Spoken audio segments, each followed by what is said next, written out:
तो ये है एक फोनटेक का मॉडल का नंबर मैं बता रहा हूँ, दिखेगा नहीं आपको, दिख भी सकता है।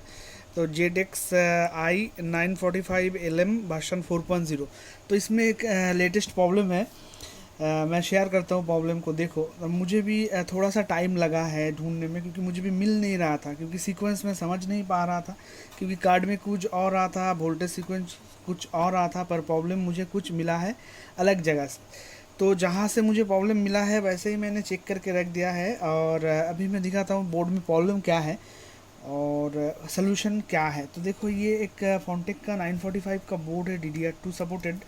तो इस बोर्ड में एक अनोखा सा प्रॉब्लम आपको मिल सकता है। तो वो प्रॉब्लम क्या है थोड़ा सा शेयर किया जाए। तो फर्स्ट टाइम जो ये बोर्ड आया था डेड कंडीशन में था, नो पावर, मतलब अभी रैम सेक्शन में शॉर्ट था। तो वो मैंने जब मॉसफेट एक ख़राब था रिप्लेस किया, उसके बाद जाके कुछ और एक प्रॉब्लम मुझे आया, फेसिंग हुआ। और इस बोर्ड में क्या है ना, चाइना बोर्ड में जो 945 अथवा 41 का बोर्ड है, ये बजर भी ठीक ठाक काम नहीं करता है। मतलब किस बोर्ड में आपका बजर बाजेगा और किस बोर्ड में नहीं बीप करेगा, ये मतलब बोर्ड की मर्ज़ी के हिसाब से ये होता है। तो इस बोर्ड में बजर के ऊपर डिपेंड करके काम करना थोड़ा सा मुश्किल है, पर कुछ कुछ ज़्यादातर बोर्ड में हो जाता है, पर कुछ कुछ बोर्ड में आपको बजर मतलब भी साउंड नहीं मिलेगा, बजर आप जितने भी लगा लो। तो देखो, ये एक अनोखा केस स्टडी है। वीडियो को मैं रिक्वेस्ट करता हूँ आप थोड़ा सा भी स्किप मत करो, चाहे एक्सपर्ट हो या बिगिनर्स हो। तो देखो, कहाँ गया डिबग कार्ड, ये देखो डिबग कार्ड, और ये है बोर्ड। तो बजर में मुझे कुछ आवाज़ नहीं मिल रहा था, इसीलिए थोड़ा सा लेट हो गया बोर्ड को प्रॉब्लम को फाइंड आउट करने में। तो देखो, पावर मैंने दे दिया, अब दिख रहा है ना। तो मैं टिगर दे रहा हूँ, ये देखो बोर्ड आया, रैम लगा हुआ है 39। थोड़ा सा कुछ कोड जनरेट होने के बाद ये 39 पे जाके अटक रहा है, और ये बजर पे तो बीप नहीं कर रहा है। और ये BGA मैंने अगर लगा दिया, और USB भी एक लगा के दिखाता हूँ, ये देखो USB एक लगा देता हूँ, कहीं भी पोर्ट पे लगाओ कोई दिक्कत नहीं है। ये घुसता क्यों नहीं है भाई, ये देखो USB लगा दिया, और ये देखो USB पे आपका नहीं है लाइन, पर यहाँ पर 39 मतलब डिस्प्ले आने का जो 39 मतलब डिस्प्ले आ चुका है, ऐसा कुछ सिंबल दिखता है डिबग कार्ड में, पर बीप जनरेट नहीं हुआ। बजर, ओ सॉरी, बजर मैंने नहीं लगाया। तो एक सेकेंड, ये जो बजर का पोर्ट है ये PCI स्लॉट के पीछे है, तो ये बजर भी मैं लगा देता हूँ। तो बजर ऐसे लगे रहे, फिर से एक बार मैं ऑफ करके ऑन करता हूँ बोर्ड को, फिर आपको समझ में आएगा। तो ऑफ कर दिया, फिर से पावर दिया, देखो ऑन हुआ। तो अभी ये टिगर दिया, ये देखो बोर्ड ऑन हो गया। 3-4 बार कोड ऑन होने के बाद अब D4 करके आया है, मतलब रैम का एरर है। तो रैम का एरर है, और बजर पे देखो कोई भी बीप नहीं है, बजर मैंने लगा के रखा है। तो रैम का एरर है, रैम मैंने चेंज किया, 2-3 स्लॉट को क्लीन किया, फिर भी सॉल्व नहीं हुआ। तो मैंने जो रैम स्लॉट का वोल्टेज देख रहा था थोड़ा सा, तो वोल्टेज में मुझे सप्लाई मिसिंग आ रहा था। सप्लाई क्यों मिसिंग आ रहा है अभी मैं दिखाता हूँ। एक ऐसा एक प्रॉब्लम है इस मॉसफेट पे, ये कम आता है, कभी कभार आता है, पर आपके पास कभी भी आ सकता है, ठीक है, ध्यान से देखो, क्योंकि ऐसा आ जाए तो ऐसा कंडीशन में अगर बोर्ड रहेगा तो आप जनरली क्या करोगे, बायोस करोगे, या फिर इधर उधर थोड़ा सा हिट करके देख सकते हो, प्रोसेसर चेंज करके देख सकते हो। फास्ट मतलब जो बिगिनर्स हो वो फर्स्ट में जाके बायस करेगा, क्योंकि कोड 39 पे अटक रहा है और बीप भी नहीं कर रहा है। तो जाहिर सी बात है ज़्यादातर लोग समझेंगे कि बायोस का इशू है, पर ये बायोस का इशू नहीं है। अगर आप वोल्टेज को जानते हैं, बोर्ड में कहाँ पर कौन सा वोल्टेज काम करता है, कितना वोल्टेज कहाँ पर जनरेट होता है, ये सीक्वेंस अगर आपको पता है तो आपको ज़्यादा टाइम नहीं लगेगा इसका जो प्रॉब्लम है ढूंढने में। अगर आपको वोल्टेज सीक्वेंस पता नहीं है तो थोड़ा सा दिक्कत हो सकता है, पर इस वीडियो अगर देख लोगे तो इस टाइप का कोई भी बोर्ड पे, मतलब चाइना बोर्ड पे अगर इस टाइप का प्रॉब्लम आ जाएगा तो आप इजीली फिक्स कर पाओगे। तो मैं बोर्ड को अभी चलाता हूँ, ये फ़ैन को लगा के रखता हूँ और चला के मैं थोड़ा सा चेक करवा देता हूँ। तो देखो, ये सॉरी, ये देखो बोर्ड मैंने टिगर दे दिया, ये देखो बोर्ड ऑन हो गया, पर 3 बार कोड वेरिएशन होने के बाद 39 पे अटक रहा है। ऐसे में डिस्प्ले नहीं आता है बोर्ड में, और डिस्प्ले क्यों नहीं आता है, कीबोर्ड पे नहीं है और मॉनिटर पे भी मेरा नहीं है, ठीक है। तो थोड़ा सा देख भी लो, ये देखो मॉनिटर पे भी नहीं है, मतलब ऑरेंज लाइट है, और BGA लगा हुआ है यहाँ पर देख सकते हो, और कीबोर्ड पे तो देख ही सकते हो नहीं है, ठीक है। कीबोर्ड पे नहीं है। तो ऐसा केस अगर हुआ आपके पास तो आपको क्या करना है मैं दिखाता हूँ। अगर आपको वोल्टेज सीक्वेंस पता नहीं है तो थोड़ा सा ढूंढने में मुश्किल हो जाएगा। और तो देखो यहाँ पर जो रैम का एक सप्लाई का मॉसफेट है, तो एक मैंने ग्राउंड कर दिया और अभी DC20 पे आपको रखना है। DC20 पे मैंने रख दिया। तो ये देखो एक ग्राउंड करो और ये जो मॉसफेट है इसका सप्लाई क्या है, तो इसका जो ड्रेन है, इस मॉसफेट का ड्रेन में ऑलवेज 3.3 वोल्ट रहेगा। तो 3.23 वोल्ट रहेगा, मतलब 3.224 वोल्ट। देखो मल्टीमीटर देख सकते हो, 3.20 वोल्ट अभी अवेलेबल है।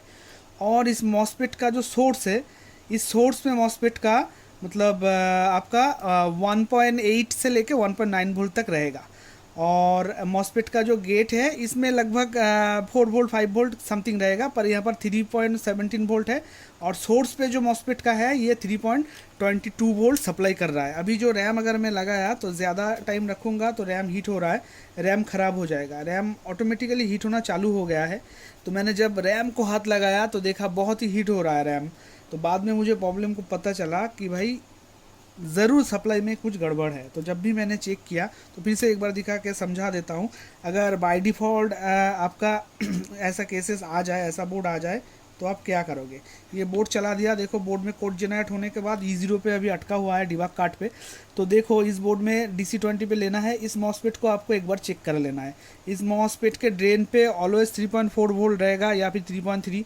और इसका सोर्स को आपको चेक करना है। सोर्स पे आपको ऑलवेज 1.8 से लेके 1.9 वोल्ट तक आपको मिलेगा, जो कि यहाँ पर मिल रहा है 3.39। और इसका गेट है, गेट पे आपको ऑलवेज 4 वोल्ट या फिर 5 वोल्ट मिलेगा। तो यहाँ पर 3.3 वोल्ट मिल रहा है। मतलब गेट और ड्रेन इसका मैटर नहीं है, इसका सोर्स में 1.8 वोल्ट जो रैम का सप्लाई है वो ज़्यादा बन रहा है। मेरे ख्याल से ये रैम भी ख़राब हो चुका है। फिर देखते हैं इस मॉसफेट को चेंज करके कि ये रैम सही है कि नहीं है। तो देखो यहाँ पर अगर मैं दूसरी रैम लगाऊँ तो भी डिस्प्ले नहीं आएगा। क्यों नहीं आएगा? क्योंकि इस मॉसफेट का जो सप्लाई है सोर्स, और भी पास से देखो, इस मॉसफेट का जो सप्लाई है, ये जो सोर्स है, ये सोर्स से 3.3 वोल्ट आउटपुट कर रहा है। तो मतलब मॉसफेट या फिर लीकेज है या फिर शॉर्ट है। तो अभी हम क्या करेंगे, यहाँ पर आप कौन सा मॉसफेट लगाओगे, यहाँ पर लो डाइप मॉसफेट लगेगा। मतलब सेकेंडरी मॉसफेट, सेकेंडरी सेक्शन का कोई भी आप मॉसफेट लगा सकते हो। इन चैनल मॉसफेट किसी भी मदरबोर्ड से लेके लगा सकते हो, चाहे 41, 31, 55, 945 जो भी हो, कोई दिक्कत नहीं है। तो मैं भी ऐसा करूँगा। तो यहाँ पर एक इन चैनल मॉसफेट मैं लगा दूंगा जो कि लो डाइप का है, मतलब सेकेंडरी सेक्शन में रहता है। क्योंकि ये ड्रेन पे 3.3 वोल्ट इनपुट ले रहा है, मतलब सेकेंडरी मॉसफेट से काम चल जाएगा। तो होल्ड करो, मैं एक बोर्ड ढूंढ के मॉसफेट निकाल के फिर आता हूँ, ठीक है? ऐसे ही रहने देता हूँ, तो होल्ड करते जाओ थोड़ा सा। तो मैंने एक मॉसफेट इजीली रिमूव कर लिया है, एक लो डाइप का, मतलब सेकेंडरी सेक्शन का। तो वही से हम ये जो मॉसफेट है इसको हम रिमूव करेंगे। तो इसको पहले थोड़ा सा पेस्ट दे देते हैं, क्योंकि ये नहीं, अगर पेस्ट नहीं लगाऊंगा तो इजीली नहीं रिमूव होगा। तो अभी इजीली रिमूव हो जाएगा। तो पावर मैंने ऑफ किया, हाँ पावर ऑफ किया, पर कुछ भी मैंने अभी भी खोला नहीं। तो डायरेक्टली हम इस मॉसफेट को चेंज करेंगे पहले।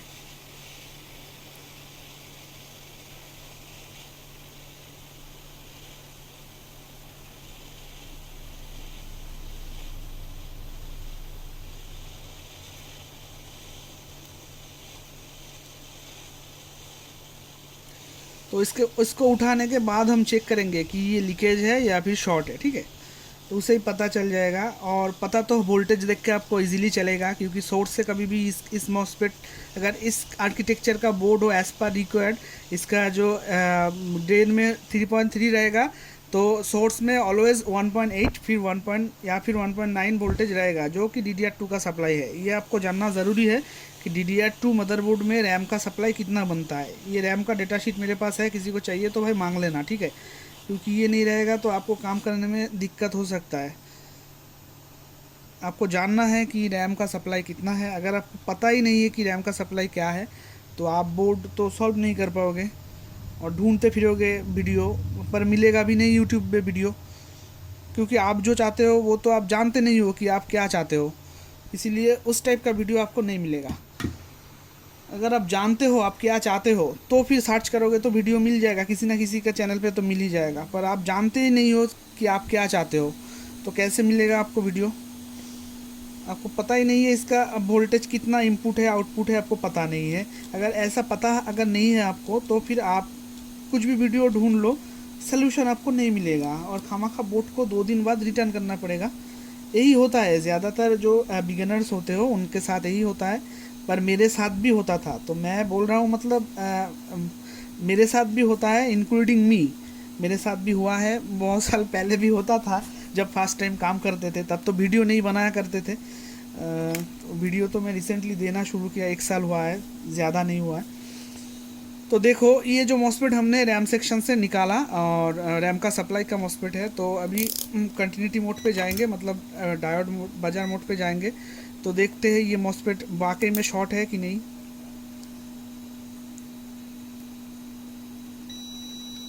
अच्छा, तो देखो ये मॉस्फेट कैसे भी करके शॉर्ट हो गया है, चाहे तो या फिर रैम ख़राब है। रैम ख़राब होने रैम का जो रैम है ये आईसी, अगर किसी भी आईसी ख़राब हो गया, ब्लास्ट हुआ, शॉर्ट सर्किट हुआ, तो इसके वजह से क्या है, जो सप्लाई का मॉस्फेट है वोल्टेज ओवरफ्लो करता है कभी कभार, जो कि ये सप्लाई का मॉस्फेट आपको ख़राब हो सकता है। तो मेरे ख्याल से ये रैम भी ख़राब हो चुका है। तो फिर भी हम इसी रैम पे चेक करके देखेंगे कि क्या है। पर और भी कुछ रीज़न होता है, पर वोल्टेज कभी कभार जो होता है हाई लो होने के वजह से, मतलब ओवर वोल्टेज सप्लाई जाने की वजह से होता है। तो ये मॉस्फेट देखो शॉर्ट है, ठीक है। तो इसको हम किसी भी जगह पे रख देते हैं साइड पे। और अभी हमने जो लगाया ये एक बार चेक कर लेते हैं, ये एक बोर्ड से निकाला, हाँ ये सही है मॉस्फेट, ये शॉर्ट नहीं है। तो अभी इसी ये जो रैम है इसको ही लगाते हैं, क्योंकि इसको लगा के देखते हैं बोर्ड चलता है कि नहीं, क्योंकि ये रैम हीट हो रहा था बहुत, ठीक है।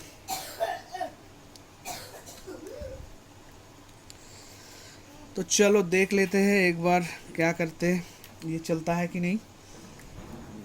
घर में तबीयत ख़राब है सबकी, बहुत सारे लोगों की, तो थोड़ा सा साइड में बैकग्राउंड जो साउंड आ रहा है तो एडजस्ट कर लेना, ठीक है, क्योंकि फीवर है घर में।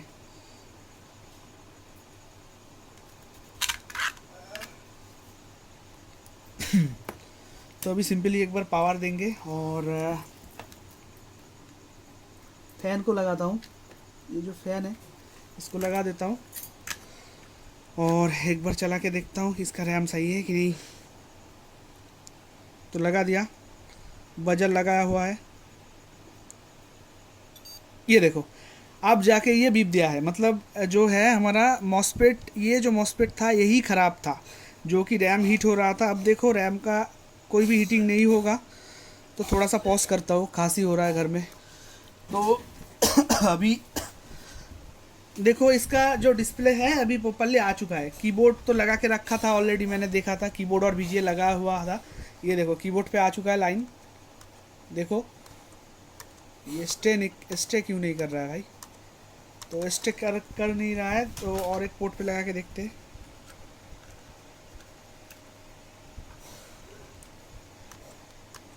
तो इस पोर्ट पे तो नहीं है, पर इजीली देख सकते हो यहाँ पर मॉनिटर पे डिस्प्ले आ चुका है, ठीक है। तो एक बार रिस्टार्ट करके देखते हैं और कीबोर्ड पे ऐसे लगा के रखते हैं और एक बार रिस्टार्ट करते हैं। तो देखो कोड चेंज हो गया, डिस्प्ले भी चला गया और 38 अभी आया, तो 00 आया तो डिस्प्ले आएगा। देखो ये देखो डिस्प्ले आया है, पर येलो शेड आ रहा है। मेरा केबल बोला था ख़राब हो चुका है पहले ही। तो ये देखो 00 आ गया और कीबोर्ड पे अभी जो प्रॉब्लम है वो सॉल्व हो गया, ये देखो, ठीक है। लाइट दिख रहा है ना, ये ब्लू वाला, ये देखो ब्लू वाला लाइट, ठीक है। तो मतलब बोर्ड सॉल्व हो गया है। अब थोड़ा सा वोल्टेज को हम चेक करवा देते हैं, जो बोला था एज़ पर रिक्वायर्ड की तरह से वोल्टेज कितना बनेगा, तो वो चेक करवा देते हैं एक बार। क्योंकि जिनको वोल्टेज सीक्वेंस पता नहीं है वो अगर देख लेगा तो थोड़ा सा उनके लिए काम बन जाएगा। तो एक ग्राउंड कर दो, DC20 पे डालो। अब देखो यहाँ पर कितना वोल्टेज है, 3.3 वोल्ट। सॉरी मॉस्फेट नहीं दिखेगा, मतलब लेफ्ट हैंड से करना पड़ेगा मुझे। तो अभी देखो यहाँ पर कितना वोल्टेज है ड्रेन पे, 3.3 वोल्ट। मैंने कहा था 3.3 वोल्ट रहेगा ऑलवेज, तो 3.3 वोल्ट है। अभी सोर्स पर देखो कितना वोल्टेज है, सोर्स पर देखो 1 पॉइंट, मैंने 8 कहा था, 8 या 9 कहा था, तो देखो 1.9 वोल्ट है। और गेट पे मैंने कितना बोला था, 4.43 वोल्टेज है। मैंने कहा क्या कहा था, 4 से 5 वोल्ट तक रहेगा, मतलब 4.5 वोल्ट अभी है। तो मैंने कहा था 4 से 5 वोल्ट तक गेट पे रहेगा, और सोर्स पे कितना बोला था 1.8 से लेके 1.9 तक, तो वो ये 1.95 वोल्ट सोर्स पर है। तो यही है रैम का सप्लाई, जो कि आपको रैम का कैपेसिटर में, यहाँ पर जो रैम का कैपेसिटर होता है, एक ग्राउंड करके चेक करो, एक कैपेसिटर पे जाके, ये देखो रैम का जो कैपेसिटर है, सॉरी दिख नहीं रहा है, ये देखो एक ग्राउंड कर दो मल्टीमीटर को DC20 में रख के और रैम का कैपेसिटर पे डालो, तो 1.95 वोल्ट, जो कि ये वोल्ट ये मॉसफेट का सोर्स से जनरेट होता है। ये देखो सोर्स से जनरेट होता है, दिख रहा है ना मल्टीमीटर, वो थोड़ा सा शेडो आ रहा है, एक सेकेंड, थोड़ा सा शेडो आ रहा था, ये देखो 1.95 वोल्ट जो कि सप्लाई है रैम का, वही है ये कैपेसिटर में रैम में मिलेगा, जो मुझे पहले मिल नहीं रहा था, मतलब 3.3 मिल रहा था, ओवर हीट हो रहा था रैम। तो शुक्र है कि ये रैम बच गया है, ख़राब नहीं हुआ। ज़्यादा देर हम चलाते तो शायद ये रैम ख़राब हो जाता, ये ऐसी ब्लास्ट हो जाता। तो देखो वीडियो अगर अच्छा लगे, केस स्टडी से आपको कुछ भी सीखने को मिला है, तो शेयर करो या ना करो, एक आपका वैल्यूएबल एक कमेंट करके जाओ और लाइक करके जाओ, तो उसी से मेरा शांति मिलता है। तो चलो मिलते हैं किसी नेक्स्ट वीडियो पे, तब तक के लिए लव यू ऑल, जय हिंद।